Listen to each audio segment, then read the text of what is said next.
नमस्कार दोस्तों, स्वागत है आपका हमारे इस चैनल धूप धुनुची आरती में। दोस्तों, आज जो है भोग निवेदन और भोग आरती विधि के बारे में आपको इस वीडियो के माध्यम से बताने वाले हैं।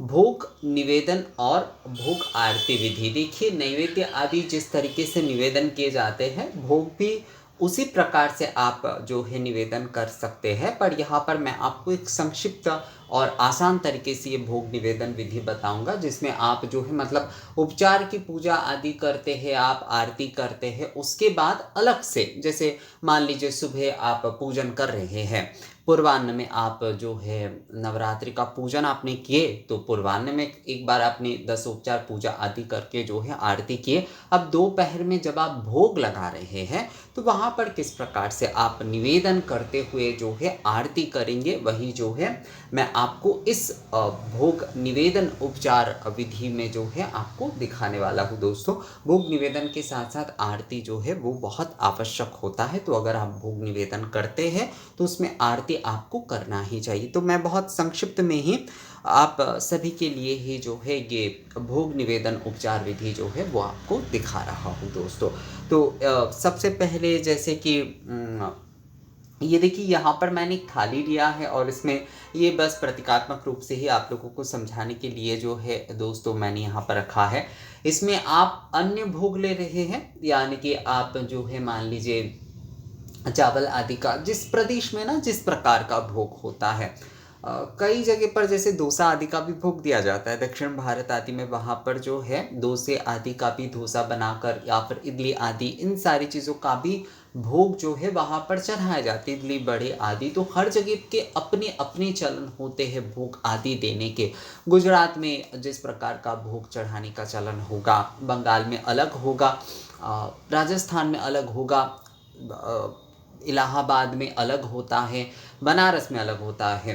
तो हर जगह पर अलग हो जाता है, हर घर के अलग हो जाते हैं। तो इसलिए भोग के बारे में कि क्या कौन चढ़ाएगा उसके बारे में कुछ बोला नहीं जा सकता। अन्य भोग जो है वो सभी है, जो कुछ भी आप चढ़ा रहे हैं भगवान को वो अन्य भोग ही होता है। अब वो आप अपनी परंपरा अनुसार चावल आदि चढ़ा रहे हैं, या फिर जो है आप पूरी सब्जी चढ़ा रहे हैं, तो सभी कुछ ही जो है, जैसे कि धूप भोग आदि भी चढ़ाया जाता है, यानी कि जो कि दशांग धूप आदि के साथ, घृत के साथ, गुड़ आदि के साथ, बताशे आदि के साथ जो भोग चढ़ाए जाएंगे वो भी जो है वो भोग ही होता है। दोस्तों, तो कौन किस प्रकार से भोग चढ़ाएगा ये उनके ऊपर निर्भर करता है। इसे लेकर किसी भी प्रकार की कोई टिप्पणी आदि नहीं करना चाहिए। बहुत सारे लोग करते हैं कि ये भोग चढ़ाना चाहिए, वो भोग चढ़ाना चाहिए, नहीं, ऐसा कुछ नहीं है।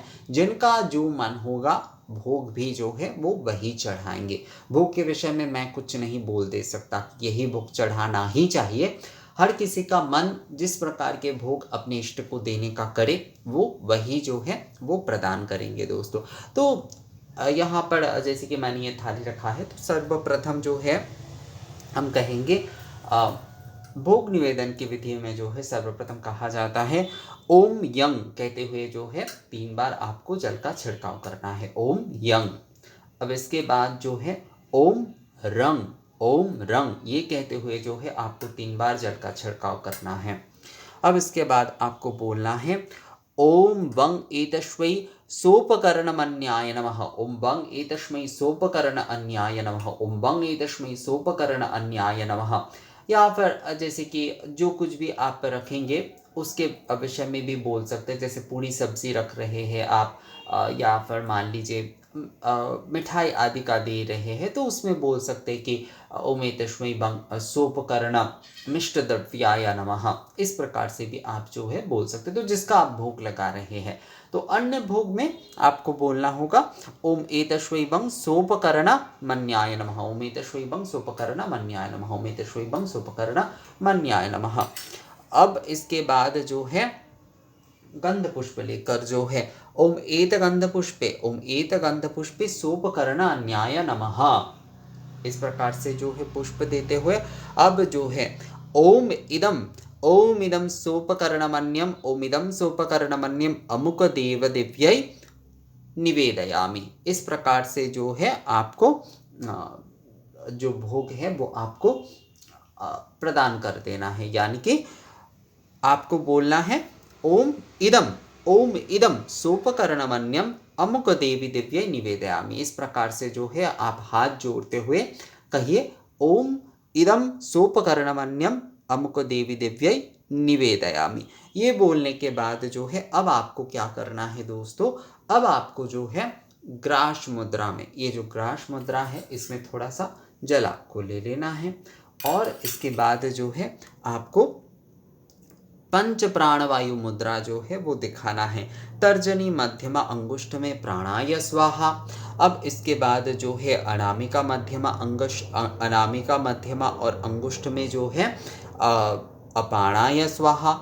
अब व्याणाय स्वाहा अनामिका कनिष्ठ अंगुष्ठ में जो है व्याणाय स्वाहा। इसके बाद जो है 4 उंगलियों को कनिष्ठा को छोड़कर जो है बाकी 4 उंगली लेकर जो है आपको बोलना है ओम उदाणाय स्वाहा और 5 उंगलियों को एक साथ करते हुए आपको बोलना है ओम समानाय स्वाहा।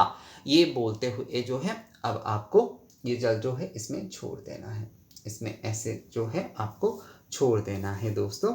और इसके बाद जो है आपको पुनराचमनीय प्रदान करते हुए अब आपको आरती करना है। पुनराचमनीय विधि जो है ऑलरेडी हमारे चैनल पे दिए हुए हैं, आप जो है पुनराचमनीय विधि उसमें से आप चेक करिएगा दोस्तों। उपचार निवेदन विधि में पुनराचमनीय विधि दिया हुआ है, तो मैं यहाँ पर पुनराचमनीय विधि अलग से नहीं बता रहा हूँ।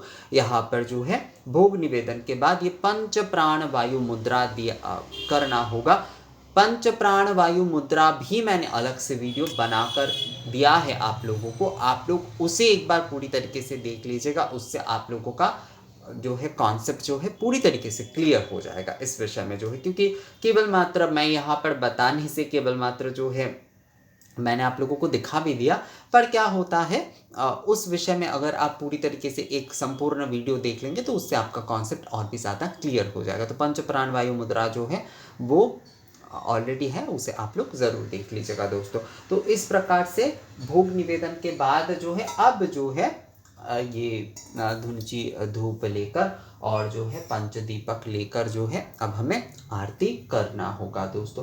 तो इसमें जैसे कि आरती के निवेदन विधि होते हैं बिल्कुल उसी तरीके से ही जो है आप कर सकते हैं, या पर संक्षिप्त में ही जो है आप निवेदन करके कर सकते हैं। उमेतश्मी बंग आरात्रिक धूपाय नमः, उमेतश्मी बंग आरात्रिक धूपाय नमः, उमेतश्मी बंग आरात्रिक धूपाय नमः, एतगंधपुष्पे आरात्रिक धूपाय नमः, एतगंधपुष्पे एतदधिपतये देवाय श्री विष्णवे नमः। ये भी बोल सकते हैं, मतलब ये पूरा भी आप बोल सकते हैं, या फिर केवल आप बोल सकते हैं कि एष अरात्रिक धूप अमुक देवी दिव्य निवेदयामि। ये कहते हुए ही जो है आप आरती करिए, धूप से आप आरती करिए। और उसके बाद जो है फिर जो है आपको हाथ धो लेना है और फिर जो है आपको पंचदीपक से जो है पंचदीपक से या फिर सप्तदीपक से जो है वो आपको आरती करना है।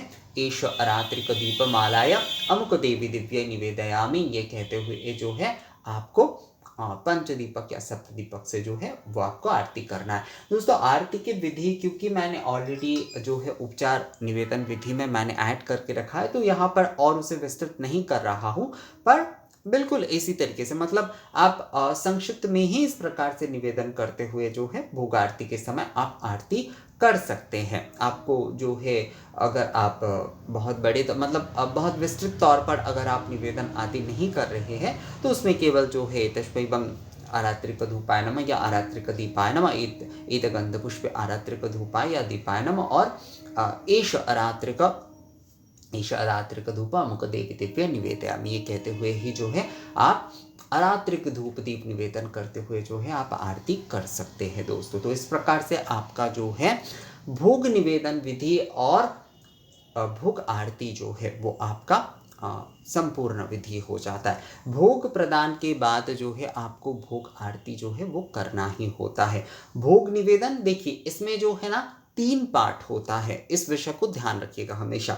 भोग निवेदन जब आप कर रहे हैं तो भोग निवेदन के साथ ही जो है पानार्थ जल आदि भी प्रदान किए जाते हैं, यानी कि भगवान के पीने का जल जो है वो भी प्रदान किए जाते हैं। तो भोग निवेदन के साथ जो है जल निवेदन हो ही जाता है और उसके साथ साथ मतलब भोग निवेदन, पुनराचमनीय प्रदान और भोग आरती, ये 3 पार्ट में जो है आपको करना ही है दोस्तों।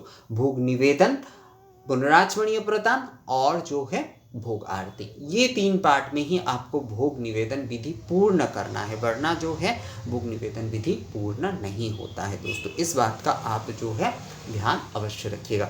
तो ये भोग निवेदन विधि के विषय में ये वीडियो था। कैसा लगा आप लोगों को मुझे कमेंट्स करके ज़रूर बताइएगा। मैं एक बात आप लोगों को फिर से बता देता हूँ, जो भी आप भोग लगा रहे हैं उसे ही आप बोल सकते हैं। जैसे सोपकरणम अन्याय बोल सकते हैं, या फिर सोपकर्ण आज्य सहित धूप भोग, इस प्रकार से भी आप बोल सकते हैं। फल का भोग दे रहे तो फल का भोग, मिष्ट का भोग दे रहे हैं तो मिठाई का भोग, सभी का उच्चारण करते हुए ही जो है आप निवेदन कर सकते हैं दोस्तों, जो भोग आप दे रहे हैं। या फिर अन्य का कई समय जो है कोई भी भोग दिया जा रहा है उसे अन्य ही, मतलब सोपकर्ण अन्याय ही कहा जाता है, क्योंकि सभी जो होते हैं भोग के वो अन्य ही होते हैं। अन्य ही होते, जो भी खाद्य वस्तु, जो भी भोजन के वस्तु दिए जाते हैं, भगवान को निवेदन किए जाते हैं, यहाँ तक कि आहुति की जो भी वस्तु आदि हम होम आदि में भी देते हैं ना, तो उसे हम भगवान के अन्न ही मानते हैं। तो अगर आप सोपकरणम अन्याय भी बोलते हैं तो वो भी गलत नहीं है, वो भी सही है दोस्तों। तो दोस्तों ये वीडियो कैसा लगा मुझे कमेंट्स करके ज़रूर बताइए। मिलते हैं आपसे अगले वीडियो में, तब तक के लिए नमस्कार।